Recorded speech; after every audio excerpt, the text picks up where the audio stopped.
I think we live in a world where data is shared and flowing freely between businesses and consumers, and that can get pretty scary for some consumers. What information of mine is being shared and at what level, and how is it being sold? If you're going to come out and say, hey, customer, I know every single thing about you, if I were on the receiving end of that, I'd be hesitant to engage with the business. Whether we like it or not, we live in Google's world, and Google requires us to play within the parameters that they provided us. Okay, welcome to Season 2 VOX Wins podcast. I am Kate Guenther, the new host of Season 2, and I'd love to welcome my two friends, Randi Gladstone and Dave Cashdollar. We're going to talk about all things CDP. And, last week we sat down and we had a brief discussion that we thought was important to share. So I'm going to start by kicking it off. Randi, Dave, what is a CDP? Well, thanks, Kate. It's good to be here for Season 2. This is exciting.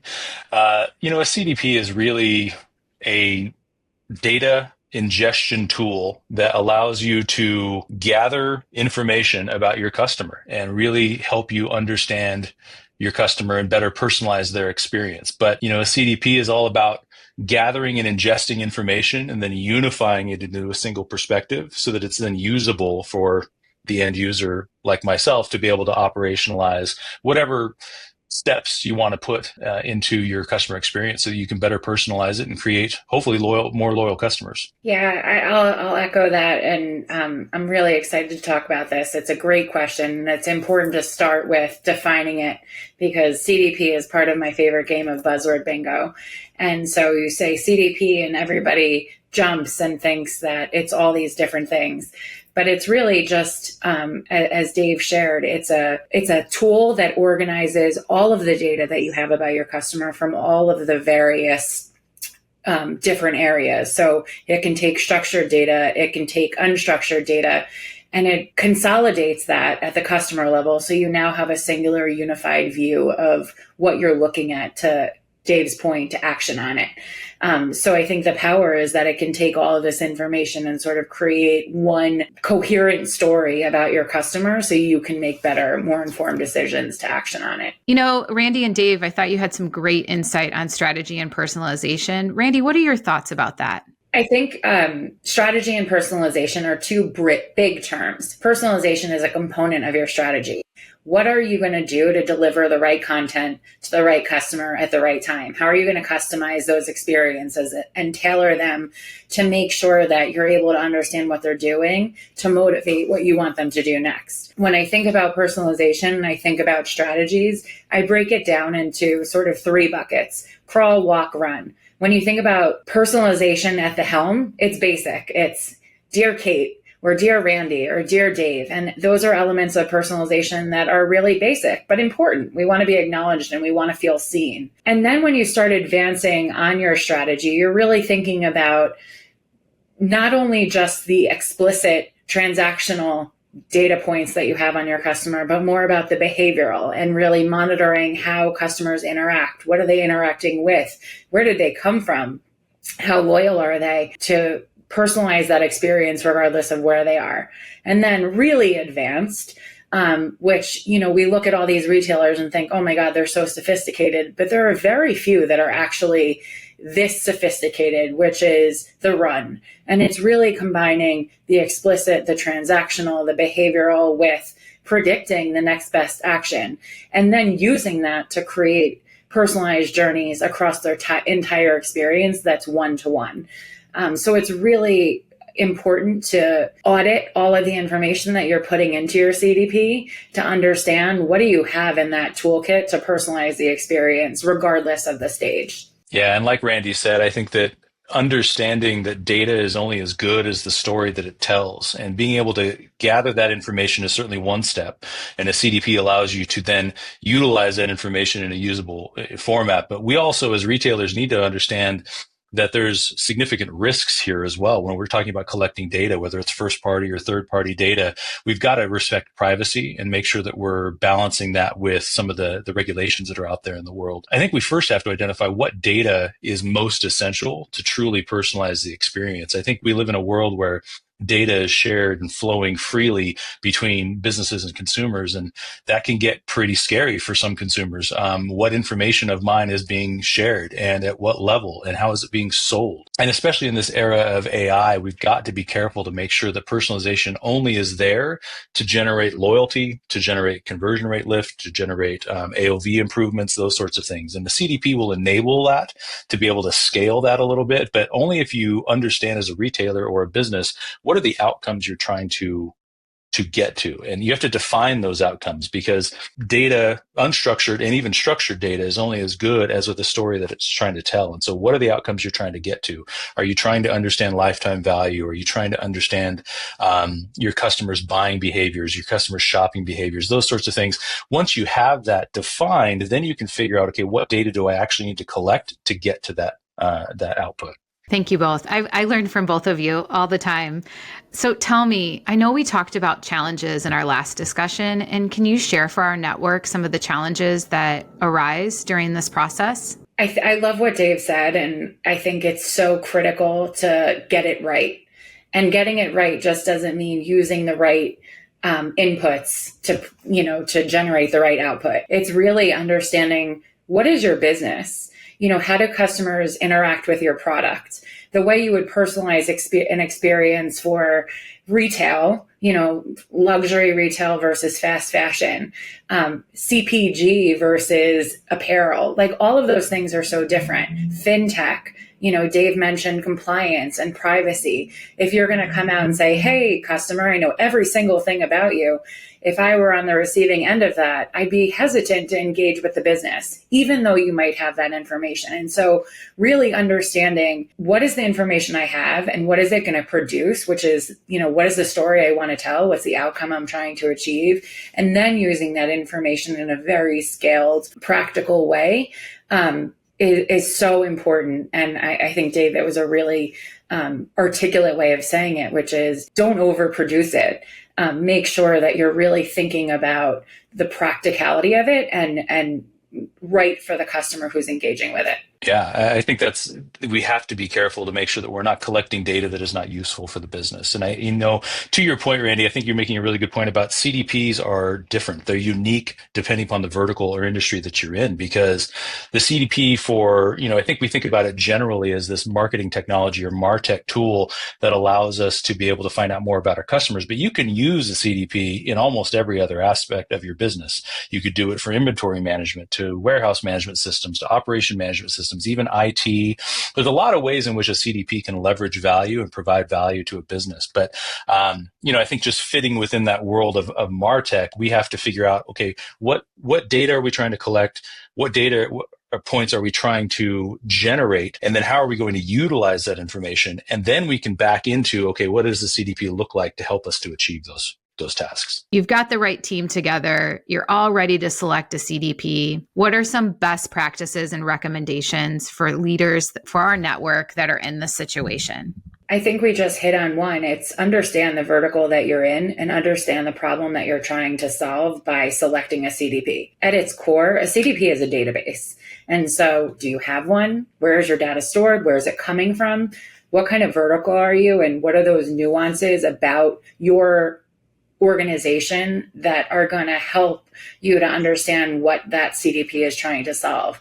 I think before you understand that, it's very hard to make a selection, because, as Dave said, CDPs exist everywhere. So what is it about the functionality of X CDP solution that's going to meet the needs of your unique organization and your desired outcome? Yeah, I 100%. I agree with everything Randy just said. I think there's also some value. I know that, I'm not the master of all things data, and neither is my team, neither is my business. And so we've gone out and actually, as we're going through this process, actually right now, we've gone out and partnered with a strategic implementation partner or an SI. I think SIs are really, really valuable to help kind of hold our hand through this difficult journey and determine, what do we need, an on-prem solution? Do we need a cloud-based solution? Do we need one that's only MarTech or one that kind of dabbles in other aspects of the business? I think that helping us to establish a single place for our data to live, whether that's a data warehouse, a data lake, a data lakehouse,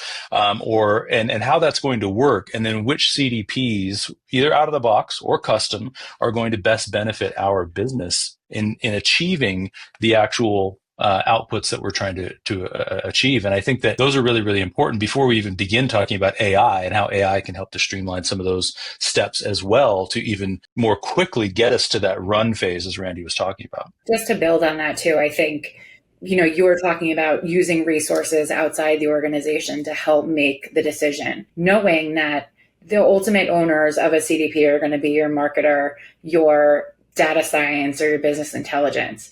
But when we talked originally about what is a CDP, it encompasses so many inputs. And so bringing all of those owners and stakeholders to the table to say, like, this is the data that we have, and understanding the wealth of the inputs, so to speak, is powerful too, because then you have this comprehensive sort of foundation of everything that's available and everybody who has a stake in the game, so to speak, so that when you're making that ultimate decision, it's not just the execution layer that's factored in, it's all of the input layers as well. And so it's such an important decision because your data serves as the foundation for everything that you're going to do, go forward. So not only is it evaluating for how your business runs today and how your teams run today, it's what are we doing in the future and how is this going to, what's the agility for it to scale with us as we grow? Great advice. Data lake and the lake house. We need it all. Along that vein, I'm wondering, in reviewing Vox's Pulse report and the research that was done, what did you find most valuable? And do you think we're on track for what someone in your position, both of your positions, would need? Yeah, I mean, just to start off, I think that the biggest thing from the research that I found interesting was that a lot of tools out of the box have really good front end feature rich tools that will allow you as a retailer or a business to be able to build and customize dashboards in a way that you will find helpful. But what they don't talk about often, and as I was looking through some of the research that Vox had as part of their upcoming Pulse report, it seems like a lot of these are missing that custom solution, really that the ability for you as a retailer or a business or a brand to be able to customize your CDP in a way that is most practical for your business. And I think that in the world that I'm in a legacy vertical like furniture and appliances, we're not a technology forward brand. And so we've got to find ways in order to customize any solution we plug in to be able to actually get the outputs that we're looking for. And I think that's going to be the biggest area of opportunity for us, is finding an out of the box solution that then allows us to tweak and customize to be able to get the responses that we need to truly personalize our customer experience. And I think there are certainly a lot of other brands out there that could utilize a CDP off the shelf. Ours, we won't be able to do that. Yeah, I think that's a really important point, because when you're speaking to various vendors, and I think the Vox Pulse report does this, it represents all different kinds of CDPs. And they're going to tell you that they can do everything up front. They can integrate with anything. They have open APIs and endless calls and can handle endless amounts of data, but they're not one size fits all. And so presenting your organization and the niche features of, is it just purely e-commerce, or do you have a store? Do you have customer service? What are the channels that you're using? How does it integrate with all of your existing marketing technology? Remember, the CDP is just the database. The power of that data actually happens outside. It's the decisioning layers and it's the actionability of that data. So how well does it export to, your email provider, your direct mail provider, your on-site personalization, all of that? Because if you can have the most robust CDP in the world, if it doesn't integrate with these channels, then you just have a database. Yeah, and to piggyback on that, I think that there's another thing we have to think about, which is people. Who's going to leverage this data? Does your organization actually have the people necessary? Whether you think about it as a BI team or data science or whatever it may be, CDP is kind of cart before the horse. It's, have we identified all of the data inputs that we have? How are we going to pool those together in a structured and unstructured way so that a CDP can then be layered on top of it to leverage that data? But more importantly, who's going to read that data and come back to the business stakeholders and say, you should do this, you should do that, you should stop doing this. And those are the pieces that we've got to consider. I don't think that a CDP is really for everybody. I think there's some work that has to be done ahead of time as a brand to get your data at least understood in a way and have a team ready to be able to leverage and operationalize those data insights that are received from a CDP. So CDP can be a very powerful tool, but could also just gather dust on the shelf if no one's actually looking at it. I love that, gathering dust on the shelf. Isn't that true? Having the right squad is critical. I would also say the overpromising of what we can do during integration and adoption. Oh, yes, we've all been there, right? So tell me, as you're learning what to navigate with the CDP, what are you most excited about that you've seen thus far with CDP and AI tech? The power. I think without AI, the scalability of how you can do these things is impossible. I remember when I was on the execution arm, so I ran CRM, I owned email, and the idea of why are we not doing X at scale? Why do we require so many different types of creative versions? How do we make sure that we're creating a one-to-one experience for our customers? You can't do that. It's very, very difficult to understand the behaviors that are going to happen based on what you know at scale.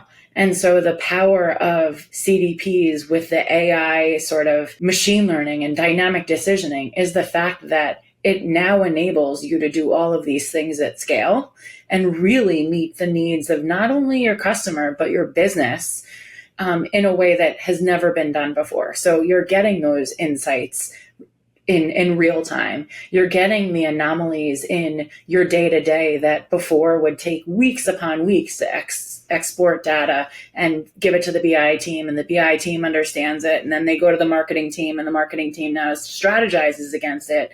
And in that whole span of time, a month has gone by and the need for the analysis is gone because you're on to the next thing. And so the ability to now capitalize on what's going on and adjust in the moment it's happening, that is so powerful.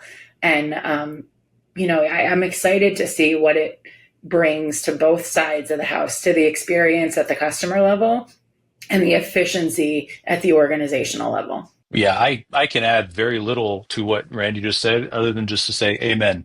That is exactly what I'm looking forward to, is understanding our customer better, but also being able to understand our systems better. I think that one of the things we struggle with as a legacy brand is we leverage the ERP as our kind of end-all be-all single source of truth. And that's not the most effective way to do business, in my opinion. I think you've got to get all of the data into one place and then leverage something like a CDP to be able to actually gain the insights necessary to provide a better experience for our consumers. And so for me, AI is certainly going to help with that. But we're still one step behind that, where we've got to gather all of our data, identify all of the inputs that we have, and then build a custom CDP on top of that that's going to be able to give us the insights and understanding that we need in order to better personalize our customer experience. And so for our customers, I want to be able to go to a BI team and say, okay, who are our core customers? Let's call them our platinum customers so that we can customize their experience, offer them special things, make certain incentives available to them.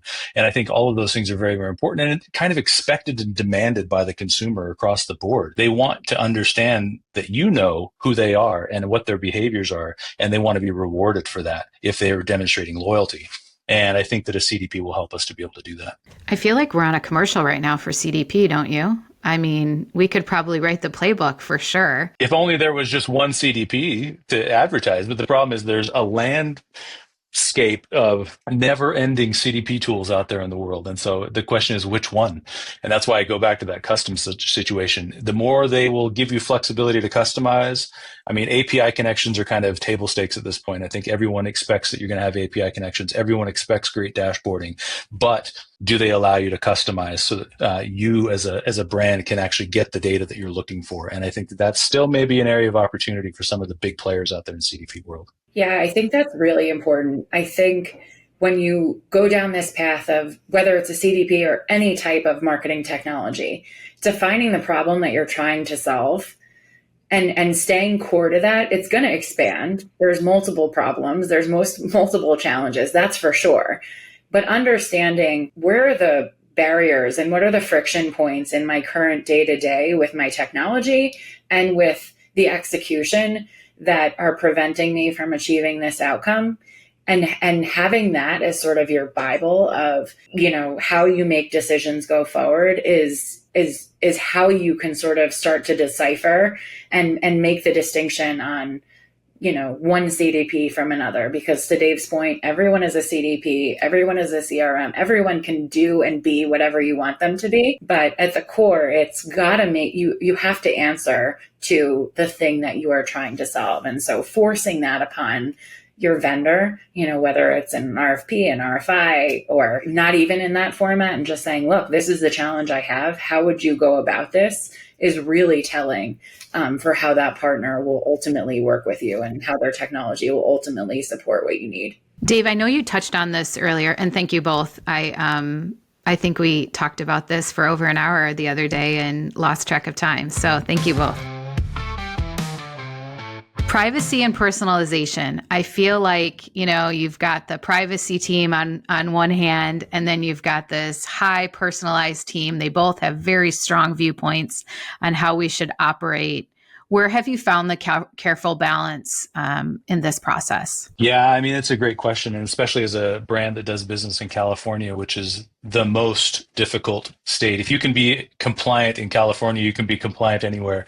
I think that privacy is so critical. And there is a fine line between gathering information to personalize the customer experience and being creepy. And you've got to reduce the creepy factor while still providing a great personalized experience. And I think that that's difficult. So where have I found success? It's really in understanding the letter of the law and then figuring out how you can apply those privacy options, which is what the CCPA and CCPRA from California require, is giving them the option to edit, to review, to delete, etc. And if you give them that access, then you're compliant, and then still gather the information that's going to be useful for you as a brand in personalizing that customer's experience. And it's a fine line. How custom of an experience do you want to provide? Do you want to say, hey, Dave, I see that you were just looking at a brown sofa online? You probably don't, because that seems weird. But if you put it in your cart or you saved it, being able to reach out and have a conversation, utilizing some of these automated tools or chatbot tools, I think is going to leverage that experience. I think customers are getting more comfortable with the idea of being served up super custom information like that. But again, there's a very fine line between when it becomes too much. I completely agree. And well said. I think, you follow the strictest point of the law, which in California and the European guidelines and TCPA and CCPA and all of the different things. But thinking about the way that you get the data that you're going to personalize as a transaction, it's happened. They did something. How am I going to use that so it doesn't come off creepy or big brothery is so important. And I think, just to build on what you said, Dave, customers are expecting it. They want their shopping experience to be easy. They want to be understood. They want to feel seen. But the same way, if you were walking into a store and before you walked in, the associate was standing there with everything that you've ever purchased in your size, you'd be like, whoa, back it off. And it's creepy. But if you do it in a way that sort of just puts it in front of them to make the navigation easier, to make the decisioning easier, to make the grid organization better for them, that's the way to use it, where it doesn't feel creepy, and it also doesn't go against the law. Yeah, and I think there's another layer too there where you have to think about from a technical standpoint. Whether we like it or not, we live in Google's world, and Google requires us to play within the parameters that they provided us. And they've made it very clear that they want to move towards a cookieless world. And with websites, that's very hard. So it really behooves a brand to own all of their own first-party data. And that's difficult. But a CDP is the engine that's going to allow you to not only own, but operationalize your first-party data. Yes, helpful tip.